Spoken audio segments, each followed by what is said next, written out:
Thank you very much, Mr. Speaker, for this chance. Mr. Speaker, even on the onset, it's very important to discuss also the soft side of our country.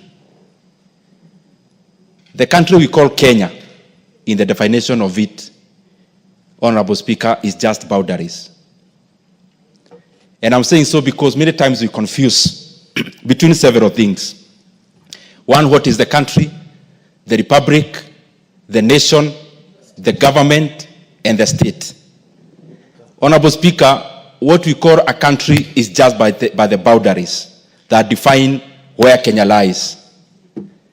The other functions, Honorable Speaker, that defines what the state is the state apparatus, Honorable Speaker, the institutions of governance, which predominantly are made on the institution that guarantee the rule of law and accountability.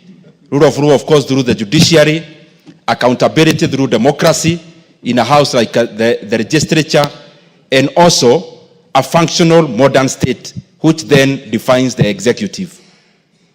Honorable Speaker, many times we don't talk about what the nation is. The nation of Kenya.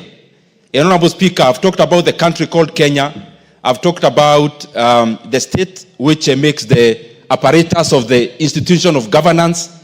Honorable Speaker, there is also something very fundamental called the nation. And the nation is the soft side of the country.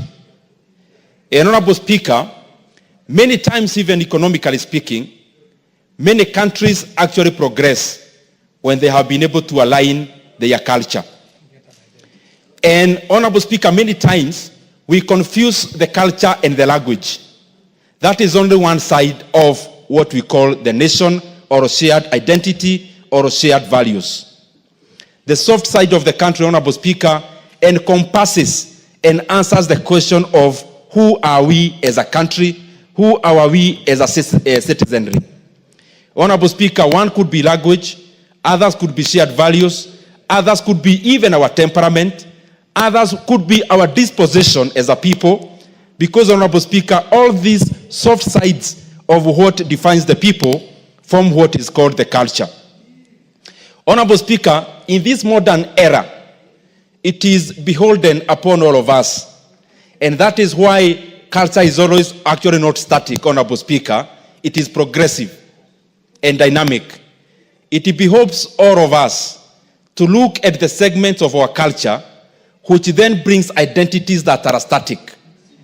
Identities, Honorable Speaker, that then brings about fault lines in the relationships of the people. And that is why many countries, Honorable Speaker, have had many people with different cultures, but they came together to find an overarching culture, a shared value across.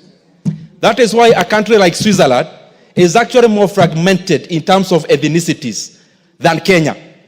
But when you look at it, it is more cohesive. A country like Tanzania, Honorable Speaker, is more fragmented in terms of ethnicities.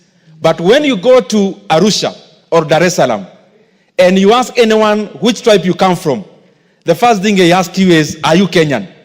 And Honorable Speaker, what I'm just trying to say is that it is important progressively. It may not happen very suddenly. Progressively, that for a country to actually thrive economically, they have to pull in one direction. And for a people to pull in one direction, they have to be the same people. That homogeneity of the people, Honorable Speaker, comes about by coming up with a culture that overacts and a culture that is shared across all people. People could be speaking different languages. People could be different even in their appearance, Honorable Speaker, but it is important, even for a country to thrive, that we pull in one direction. And for us to pull in one direction, we first of all have to deal with the fault lines. We have to deal, Honorable Speaker, with things that divide us and find an overarching culture and shared values that bring us together as a people. And upon that, Honorable Speaker, the beauty is that we always have a chance. As a country, we have a chance. As a continent, we have a chance, Honorable Speaker, so that we can define ourselves, Honorable Speaker, through an overarching identity, and an identity that which is not static, but which is fluid. Honorable Speaker, most of the static identities are the ones that pull people apart. For example, when you are born in a different, speaking in a different language, Honorable Speaker, many times, therefore, in that particular ethnicity you come from, you may never be able to change it in your lifetime. But, Honorable Speaker, also, another static identity that we always have to live with, Honorable Speaker, many times it comes as religion. Honorable Speaker, there are also other fundamentally static identities. But the current era, the modern age of nation building, Honorable Speaker, departs from those static identities and chaperones and comes up, Honorable Speaker, with a fluid identity where people can cross over. In the identities that are static, you can't cross over. But in a fluid identity that brings people together, it becomes a big bus where anyone can get in, Honorable Speaker, and it becomes an identity where anyone can cross over, Honorable Speaker, and feel they belong.